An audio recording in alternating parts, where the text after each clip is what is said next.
მოგესალმებით, ეთერშია გადაცემა რაკურსი ევროპისკენ, მე კი მისი ავტორი და წამყვანი გიორგი მიქელაძე გახლავთ.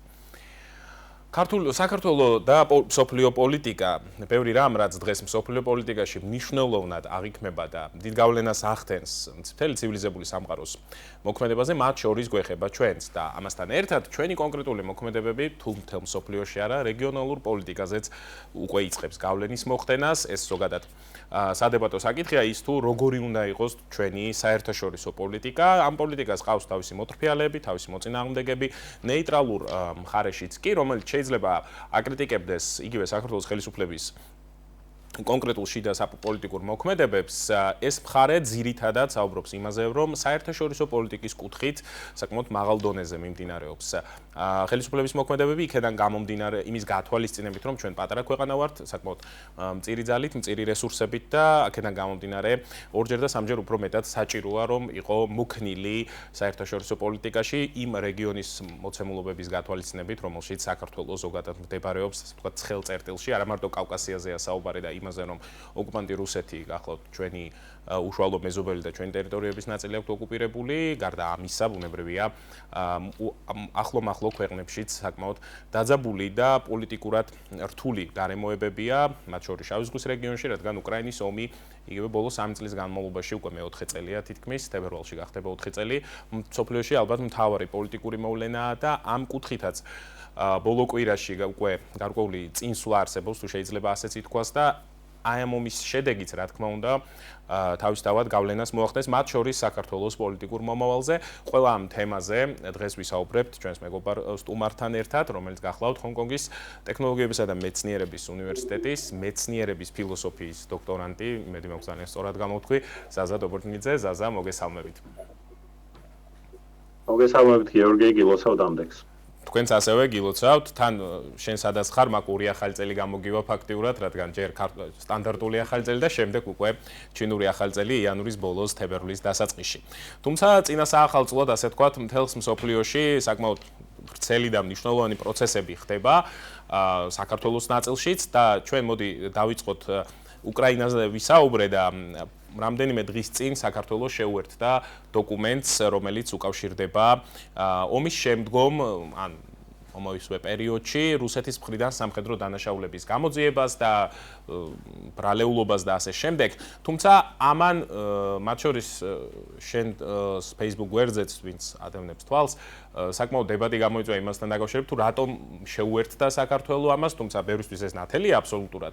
თუმცა ესეც კი სადებატო საკითხი გახდა.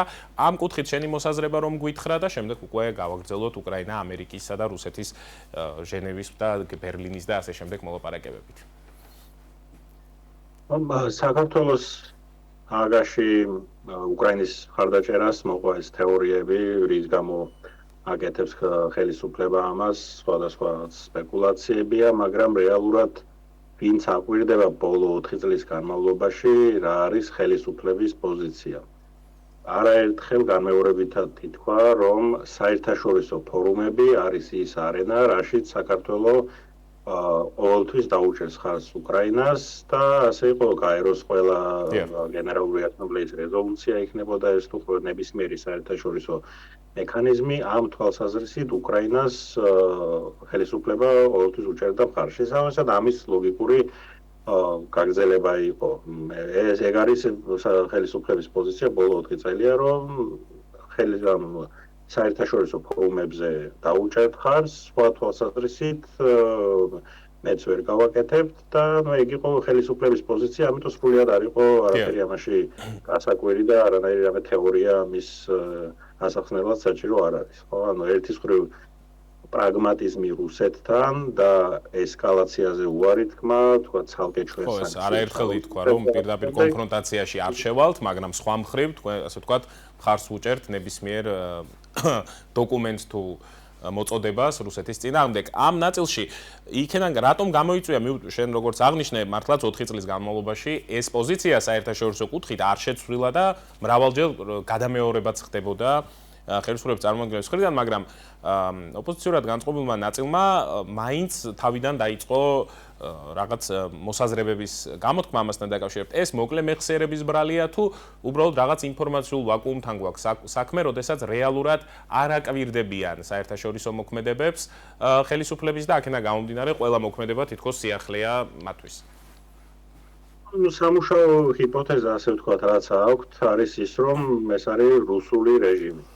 და ყველაფერს აღიქვამენ ამ პრიზმაში, რომ ეს არის რუსული რეჟიმი და მთელი ეს პოლიტიკა, რაც აქვს ოცნებას ბოლო 4 წელია, ამის ასე ვთქვათ, რუსეთის ინტერესების გატარება.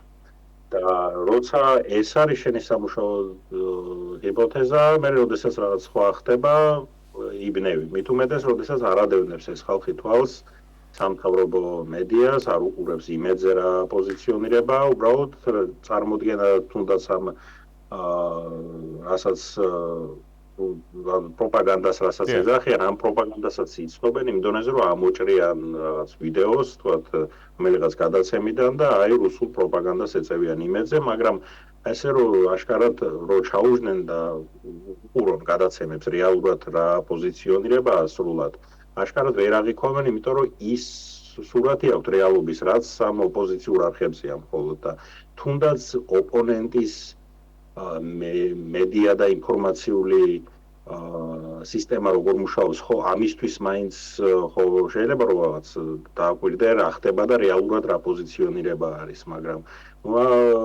აშკარად ჩაკეტილობა არის თავიანთ ინფორმაციულ სივრცეებში, სადაც არ ესებოს ისახმა, რომ ბოლო 4 წელია უკრაინას ყველა რეზოლუცია იქნებოდა თუ რაღაც საერთაშორისო ფორუმი 20 წელი უჭერდა მხარს, ეს არის მაგ პოლიტიკის გაგრძელება, რომ არ გვინდა ესკალაცია რუსეთთან, მაგრამ საერთაშორისო ფორუმებზე და მსგავს მექანიზმებში ყოველთვის დაუშვათ ხალხს უკრაინას. მათ შორის ასევე გენერატორებსაც უგზავნით ყოველ ზამთარს და ჰუმანიტარულადაც ვეხმარებით. ეს არის გაცხადებული პოლიტიკა ხელისუფლების ამ ომთან დაკავშირებით და საერთოდ არაფერი არ შეცვლილა, მაგრამ მეორე მხარეს აღქმა არის, რომ რუსული ხელისუფლება რუსული ინტერესებს ატარებს და შესაბამისად, როცა რაღაც ესეთი ნიუსი შეხვდებათ, ვერ გებულობენ რატო და ეხლა რაღაც თეორიებია, რომ პუტინით უკმაყოფილოა ხელისუფლება, იმიტომ რომ ტერიტორიულ მთლიანობას ხო, შემხვდა მეც მსგავსი მოსაზრებები, მათ შორის ყოფილი პრეზიდენტის ამჟამად გლანის ერთ-ერთ კამერაში მყოფის პრეზიდენტის განცხადება ამასთან დაკავშირებით და სხვადასხვა თეორიები, თუმცა ამ ნაწილში ასევე მინდა კითხო, საქართველოს ხელისუფლებას აქვს დივერსიფიცირებული მინიმუმ ეკონომიკური პოლიტიკა, როდესაც მაქსიმალურად თან პარტნიორობა აქვს ზოგიერთ ისეთ ქვეყანასთან, რომელიც ერთმანეთთან, ასე ვთქვათ, ფლად კარგად არ არიან, მიუხედავად ამისა, მაინც ახერხებს. არის შეხვედრები, საუბარი მაქვს როგორც ისრაელთან, ისევე არაბულ ქვეყნებთან, ჩინეთთან, აზიურ ნაწილში, ევროპულ ქვეყნებთანაც, სადაც ხერხდება ეს ურთიერთობები. ასევე ეს პოლიტიკა რამდენად მომგებიანია, ცოტა შორს რო გავიხედოთ, იმ ვითარებაში, როგორც არ უნდა დაალაგდეს იგივე უკრაინის კონფლიქტი ან სხვა დამოკიდებულებები დასავლეთსა და რუსეთს შორის. ნებისმიერ შემთხვევაში მულტივექტორულ პოლიტიკას არ აქვს ალტერნატივა მულტიპოლარულ სამყაროში. მულტივექტორული უნდა იყოს პოლიტიკა და საგარეო პოლიტიკა საქართველოსი და ყოველგვარი ჩემი აზრით უნდა ჩამოშორდეს საქართველოს და უნდა იყოს პარტნიორობის მაქსიმალურად დივერსიფიკაცია, იქნება ეს არაბული ქვეყნები, ჩინეთი თუ ასე შემდეგ. მაგრამ ამავე დროს ჩემი აზრით არ შეიძლება ძალიან ცხადია, რომ როდესაც ვექტორიანი მკვეთრად პროდასავლური პოლიტიკა ქონდა ამდენი ხნის განმავლობაში და გადადიხარ მულტივექტორულზე. ცხადია ეს დასავლეთს ევროკავშირს თქვა და არ მოეწონება და იქნება რაღაც დაპირისპირება ამის თაობაზე, მაგრამ ჩემი აზრით ძალიანაც არ უნდა შევიდეს ხელისუფლება ინტენსიურ კონფრონტაციაში ევროკავშირთან, იმიტომ რომ მეორეს მხრივ ჭირდება თუნდაც ვიზა ლიბერალიზაციის შენარჩუნებაც და მსგავსი რაღაც. და გარდა ვიზა ლიბერალიზაციის სხვა, ასე ვთქვათ, ბენეფიტები, რომელიც ევროკავშირს აქვს და პლუს ხალხის ასე ვთქვათ დამოკიდებულება აქ განურჩევლად უკვე პოლიტიკური შეხედულებისა, უმრავლესობის დამოკიდებულება, რომ საქართველოს მაინც კარგი იქნება და კარგია და აუცილებელია რომ იყოს ევროკავშირის ნაწილი, თუნდაც თავისი გარკვეული ინდივიდუალური მახასიათებლების შენარჩუნებით. ამასთან დაკავშირებით, ოღონდ მინდა გკითხო, ევროკავშირში ნელ-ნელა იკრებს ძალას და რამდენიმე ქვეყანაში უკვე ხელისუფლებაშიც მოვიდა ეგრეთ წოდებული მემარჯვენე ძალები, პოპულისტურ მემარჯვენე, როგორც არ უნდა ვუწოდოთ, თუმცა ამასთან ერთად ეს ძალები არის ევროსკეპტიკური, იგივე მიგრაციის პოლიტიკის ნაწილში და ასე შემდეგ. რამდენად ჯდება საქართველოს შემთხვევაში, ანუ რამდენად გაარჩევს პირობითი ევროპული ის ხელისუფლებები, რომლებსაც ეგრეთ წოდებული ნეოლიბერალისტური შეხედულებები საერთოდ არ აქვს და მიაჩნია, რომ ეს არის დამღუპველი და ნაწილობრივ ტრამპისტები არიან, რამდენად მიიჩნევს ის სწორად, რომ თუნდაც საქართველოს მიიღოს ევროკავშირში ან კონდეს მას ღრმა ურთიერთობები და რამდენად განსხვავდება პირობითად სირიისგან საქართველოს, იმიტომ რომ ერთია ჩვენ ვიცით განსხვავება, მაგრამ მეორეა, როგორ სტერეოტიპულად შეიძლება უყურებდნენ პირობითად ბელგიაში ან საფრანგეთში ზოგადად ამ რეგიონს. ხო, ევროკავშირის გაფართოება აქამდეც დეკლარირებულად 2030 წლამდე არც იგეგმებოდა.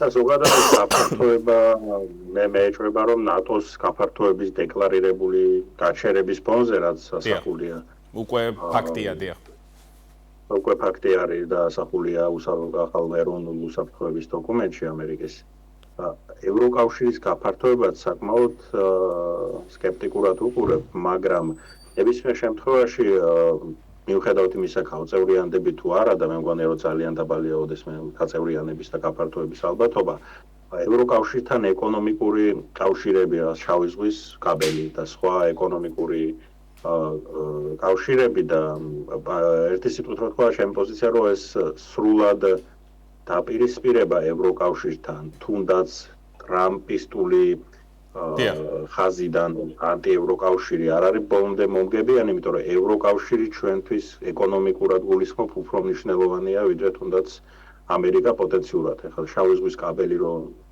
პროექტი რო შესრულდება, თქვათ ელექტროენერგიას გავყიდით რუმინეთში, ხო? დიახ, ბუნებრივია. და ალბათ ისიც იგულისხმება, რომ აღმოსავლეთ აზიის ქვეყნებს ჩვენში ძირითადი ინტერესი ის აქვს, რომ პირდაპირ გადის ასე ვთქვათ ევროკავშირთან კონტაქტზე და შესაბამისად სრული უკონტაქტობა უკვე მათთვის ალტერნატიული გზების ძებნის საჭიროებას გააჩენს. ლამაზი თვალების გამო ეკონომიკას არავინ არ იმაშვება. უხეშად რომ ვთქვათ.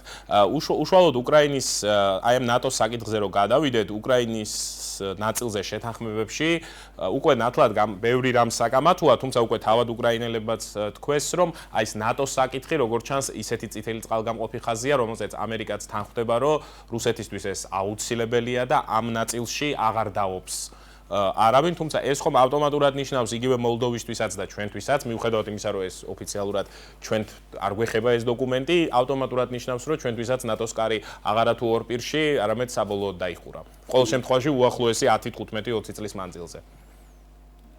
ეს ნატოს გაფართოება თავიდანვე სათუ იყო, აი ბორის ჯონსონმა პირდაპირ თქვა, რომ არასდროსაც განიხილებოდა უკრაინის ნატოში მიღება და რეალურად ესე იყო. მიუხედავად იმისა, რომ თვითონვე 3 წლის წინ სხვა რამეს ამბობდა, მაგრამ ნუ ეს ახლა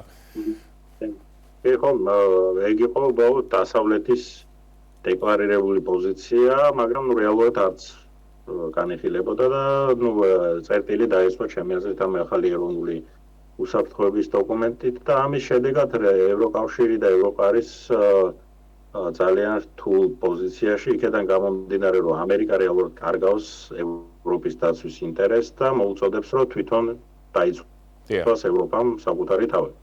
და აქ ევროპელების განცხადებები არის, რომ 2030 წლამდე უნდა მოახდინოთ მილიტარიზაცია, ისე რომ ანგარიში გასაწევი ძალა ვიყოთ, რაც ძალიან არარეალისტური, იმიტომ რომ ორი გზა არსებობს ამის, ერთი რომ გაზარდონ ამერიკისგან იარაღის იმპორტი. ხო, მაგრამ ასე ვთქვათ, ეს იარაღი ვიღაცამ ხელში ხომ უნდა დაიჭიროს და თვითონ ევროპელებში, ასე ვთქვათ, სამხედრო სამსახური ან რაიმე ფორმით ომი რომელიმე ქვეყანასთან აბსოლუტურად წარმოადგენს უმრავლესობისთვის. ეგ არის სოციალური და დემოგრაფიული, ასე ვთქვათ, ასპექტი, რომ ახალგაზრდებს ევროპაში არ უნდათ იარაღის ხელში დაჭერაა და არ არის მზაობა იმისთვის, რომ იომონ ევროპულ ქვეყნებში ადამიანს არ უნდა თომი. მეორე არის ის, რომ ესპანეთი და იტალია დეკლარირებულად ამბობენ, რომ არ გავსდით იარაღის შეძენას, არა 5%-ს, რაც ტრამპის ადმინისტრაცია მოუწოდებს, იმიტომ რომ შორსაა მათგან რუსეთი და წარმოადგენს პირდაპირ საფრთხეს და არ წარმოადგენს პირდაპირ ინტერესს და არც არასდროს წარმოადგენდა, აქედან გამომდინარე ბუნებრივია მათი პოზიცია. ამ შემთხვევაში, როდესაც ევროკავშირი მანამდე ყოველთვის წარმოჩინდება, სანამ საფრთხე დადგებოდა პირდაპირი, წარმოჩინდებოდა ძალიან ერთიან ორგანიზაციად. ყოველ შემთხვევაში ასე ჩანდა გარედან, ბუნებრივია, ახლა კი, როდესაც საქმეზე ასე ვთქვათ, მიდგა, იგივე ესპანეთი, პორტუგალია, იტალია, რომელიც შორს არის კონფლიქტის ეპიცენტრისგან, იგივე პოლონელების ან ბალტიელების ნერვიულობას და რეალისტურ იმას, რომ ოდესღაც შეიძლება მათი ჯერი მოვიდეს, აღარ აღიქვამენ სერიოზულად და ეს ევროპული ერთიანობა ამ ნაწილში სამწუხაროდ არ გამოჩნდა ძლიერი. ეს სრულიად სხვადასხვა, ვიტყოდი, სამი ბანაკივით ყალიბდება, არის თქვა ესტონეთი, პოლონეთი და ბალტიის ქვეყნები, რომლებისთვისაც რუსეთი არის ძალიან ეგზისტენციალურ პირდაპირ საფრთხე და ემხობიან მაქსიმალურად ანტირუსულ, ასე ვთქვათ, პოლიტიკას, არის თქვა ესპანეთი, იტალია და რაღაც ქვეყნები, რომლებიც ვერ აღიქვამენ ამ საფრთხეს, არის კიდევ ორბანი და ახლა უკვე ჩეხეთი და თქვა სლოვაკეთი, ჩეხეთი, უგრეთის ესე ვთქვათ. ეს შესაბამისად პოზიცია არ არსებობს ამ ევროკავშირში, კიდევ ცალკე ინტერესია საფრანგეთის, ამერიკისგან სტრატეგიული ავტონომია და საბოლოო ჯამში ამას ემატება ბალკანეთში რუსეთის საკმაოდ მაღალი, ასე ვთქვათ, პრესტიჟი ან არა მარტო სერბეთში, ზოგადად ბალკანური მართლმადიდებლობის გათვალისწინებითაც, ასე ვთქვათ, რუსეთის მიმართ შედარებით თბილი დამოკიდებულებები ბრჭყალებში, თუ შეიძლება ასეც ითქვას.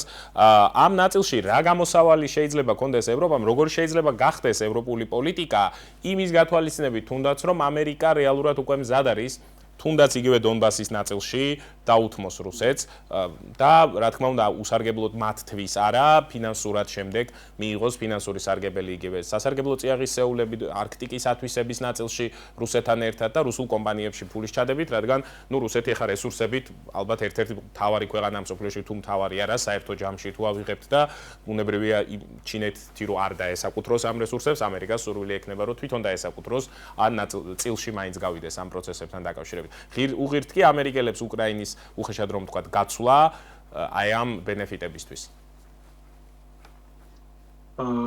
ამერიკელები საბოლოო ჯამში აშკარად პრიორიტეტები შეიცვალა ახალი უსაფრთხოების დოკუმენტში ეს ჩანს და რომც არ უნდათ არსებითად ბრძოლის ველზე რასურათიცა რუსეთი იმარჯვებს. ბოლო ერთი წელია ყველა მხრივ შეცვლილია საალთა ბალანსი, თუნდაც დრონების ნაწილში უკრაინა დომინირებდა თავი და მაგრამ ახლა დრონების თვალსაზრისით წამოეწია რუსეთიც ამ ნაწილში სამწუხაროდ. და ტრამპს ახლა უნდა რომ გადაიტანოს პასუხისმგებლობა ევროპაზე, რომ აი აწესებენ მეურად სანქციებს, ევროპელები ყიდულობენ ნავთობს და გაზს რუსეთისგან და უნდა რომ ასე ვთქვათ ხელი დაიბანოს ომისგან, რომელსაც ტრამპი უწოდეს ბაიდენის ომს. და ყველა წინადადებას იწყებს იმით, რომ თვითონ რო ყოფილიყო პრეზიდენტი, ეს ომი არ იქნებოდა. და ამ მომენტში ევროკავშირი რჩება პოზიციაში, სადაც ან რუსეთთან ესკალაცია და პოტენციურად რაღაც ომისთვის უნდა მოემზადოს და არის სიტუაციაში, სადაც თავდაცვის სექტორი ცივი ომის შემდეგ ნელ-ნელა პრაქტიკულად ჩამოშლილი აქვს. გერმანია მაგალითად, რომელიც აშენებდა ერთ-ერთ საუკეთესო ბირთვულ რეაქტორებს, 2023 წელს ბოლო ორი ბირთვული რეაქტორი როცა გააუქმა, ამ მომენტისთვის მთელ გერმანიაში იყო სულ 8 პროფესორი, რომელიც მუშაობდა ბირთვულ ფიზიკაზე. და იყო 130 პროფესორი გენდერის კვლევებში. და ამ 8 პროფესორიდან 5 სავარაუდოდ ახლა ჩინეთში ცხოვრობს და მუშაობს. შეიძლება და ამ თავდაცვითი სექტორის თავიდან შექმნას და რა თქმა უნდა ამას წლები და ეს ერთ-ორ წელიწადში არ ხდება ბუნებრივია.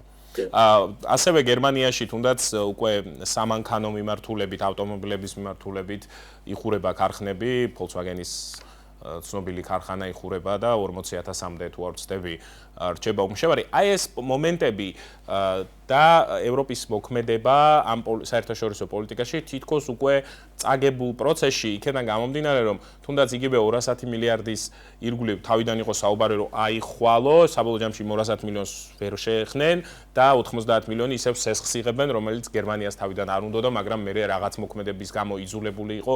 აი ეს წინასწარ, ასე ვთქვათ, ესეთი განცხადებების გაკეთება, რომელიც მე არ ხდება რეალობაში.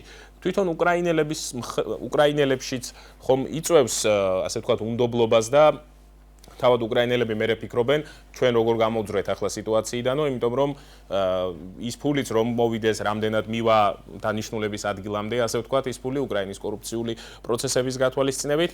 ამ შემთხვევაში ხომ არ არის იმის ალბათობა, რომ უკრაინის დღევანდელ ხელისუფლებას მოქმედმა პოლიტიკოსებმა შეცვალონ დამოკიდებულება და გარკვეულ კომპრომისებზე წავიდნენ, რაღაცა დათმონ, რაღაცა რომ მიიღონ, რომ საბოლოო ჯამში უკრაინა როგორც ქვეყანა მაინც ნაწილობრივ მაინც გადარჩეს. ეს სხვა გზას არ აქვს, როგორც დავით ყარახამიამ თქვა, უკრაინას ექნება ან ცუდი შეთანხმება, ან უარესი, ან საერთოდ არ ექნება. კარგი შეთანხმების აღარ გამოდის. კარგი სტამბულში იყო და ეგ დიდი ხანია ყველაზე უკეთესი ვარიანტი, ასე ვთქვათ, სტამბულში იყო. მთლიანობაში თუ ეს შეთანხმება შედგა, რომელსაც ამერიკა ამ შემთხვევაში ლობირებს და ნაწილობრივ თითქმის უკრაინა თანახმაა და შეიძლება ბოლოს იძულებული გახდეს, ამის შემდეგ როგორ მსოფლიოს მივიღებთ? რუსეთი განავრცობს თავის გავლენებს, იგივე კავკასიაზე დაუბრუნდება საქართველოს საკითხს, აზერბაიჯანის საკითხს, სომხეთის საკითხს, ასე ვთქვათ, უფრო მოიცლის ამ პროცესებისთვის, თუ შეეცდება თვითონაც რომ დროებით მაინც დაამუხრუჭოს და რაღაც ეკონომიკურ აღორძინებას დაუბრუნდეს, რადგან თვითონაც ახლა თქვათ ეკონომიკურად კარგი მდგომარეობა არ უდგას. თუ ამერიკასთან მოხდება რუსეთის ომის დამთავრების შემთხვევაში, ამერიკასთან ეკონომიკური ურთიერთობების აღდგენა რუსეთისთვის მნიშვნელოვანი იქნება და სანქციების მოხსნა, იმიტომ რომ ამ მომენტში რუსეთი არის სრულად ჩინეთზე დამოკიდებული ეკონომიკურად და ასე ვთქვათ, გახდა ჩინეთის უმცროსი პარტნიორი ეკონომიკურად და შესაბამისად ეს სრული დამოკიდებულება ჩინეთზე რუსეთს ხადია არ აწყობს და ისეთ შემთხვევაში, რომ თუ ომი დასრულდება, ეცდება ალბათ ეკონომიკის აღდგენას, თუმცა რაღაც ეტაპზე, რამდენიმე წელში, დაახლოებით 2028 წელში, 2029 წელში, მაგალითად, შვეიცარიის ახალი უსაფრთხოების დოკუმენტის თანახმად ვარაუდობენ, რომ ევროპა არ იქნება საკმარისად ძლიერი და ამ მომენტში ექნება რუსეთს ფანჯარა, რომ მოაწყოს, თქვათ, ჰიბრიდული თავდასხმები მინიმუმ ბალტიისპირეთში და სხვა ქვეყნებში და ამის რისკი ცხადია არის, რომ პირველ რიგში თუ რუსეთი ეცდება დესტაბილიზაციას რომელიმე ქვეყანაში, ალბათ ესტონეთში, ლიტვაში და ბალტიისპირეთზეა საუბარი. და ბოლოს ამერიკელებთან ურთიერთობის აღდგენა რამდენად შეიძლება აწყობდეს ჩინეთს? ანუ შეთანხმდნენ ამერიკელები და რუსები უკრაინის ნაწილშიც და ზოგადად და ამ დროს ჩინეთი ხელიდან უშვებს ისეთ ნაწილობრივ მაინც ისეთ კოზირს, როგორიც არის რუსეთის რესურსები, რომელიც ულევია, ბუნებრივ რესურსებზე მაქვს საუბარი და ჩინეთისთვის ზუსტად ის საჭირო რესურსია. ამ შემთხვევაში ჩინეთის პოზიცია როგორი შეიძლება იყოს და ხომ არ შეეცდება ჩინეთი, რომ თუნდაც იგივე უკრაინის ომი გაგრძელდეს კიდევ უფრო დიდხანს და ეს მდგომარეობა ასე იყოს, ან დაელოდოს 28 წლამდე გაკაჩოს, რომ ეგება შემდეგ დემოკრატი პრეზიდენტი მოვიდეს, რომელიც ასე ვთქვათ აგრესიულ პოლიტიკაში დემოკრატები ყოველთვის სუსტები იყვნენ და აი ამ კუთხით იმოქმედოს. ერთი არის რომ მოახერხებს თუ არა ამერიკა, ასე ვთქვათ, ჩინეთის და რუსეთის განქორწინებას, რამდენად შესაძლებელია ეს.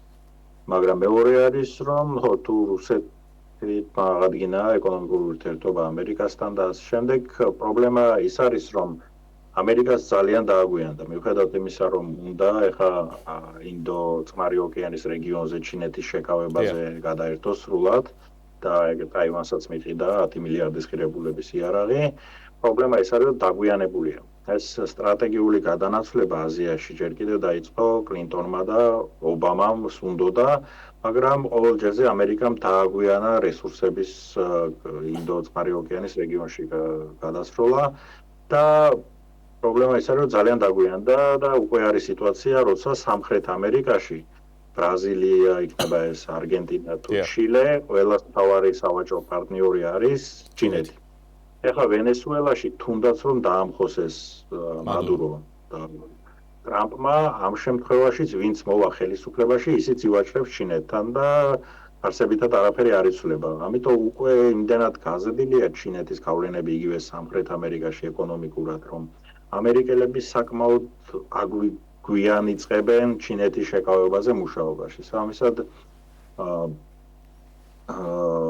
ამ კუთხით არ ვიცი რამდენად გამოვა ტრამპს ასე ვთქვათ ჯერ რუსეთის და ჩინეთის განქორწინება ასე ვთქვათ და მე თუნდაც რომ ეს მოხდეს და რუსეთი დამაბალანსებელი შუა ძალა გაჩნდეს ამერიკას და ჩინეთს შორის მაინც უკვე რაღაც დაგვიანებული არის სტრატეგია. ძალიან დიდი მადლობა ზაზა, უნდა დაგემშვიდობოთ ჩვენი დრო ამოიწურა და იმედი მაქვს შემდეგ ჩართვაში უკვე რაღაც მეც ვილაპარაკებთ მშვიდობაზე ვიდრე ომზე და ეკონომიკური კრიზისის მაგივრად ვილაპარაკებთ განვითარებაზე. დაგემშვიდობებით, ჩვენი სტუმარი გახდათ ჰონკონგის ტექნოლოგიებისა და მეცნიერების უნივერსიტეტის მეცნიერების ფილოსოფიის დოქტორანტი ზაზა დობურჯგინიძე. მე კი მომდევნო შაბათამდე გემშვიდობებით.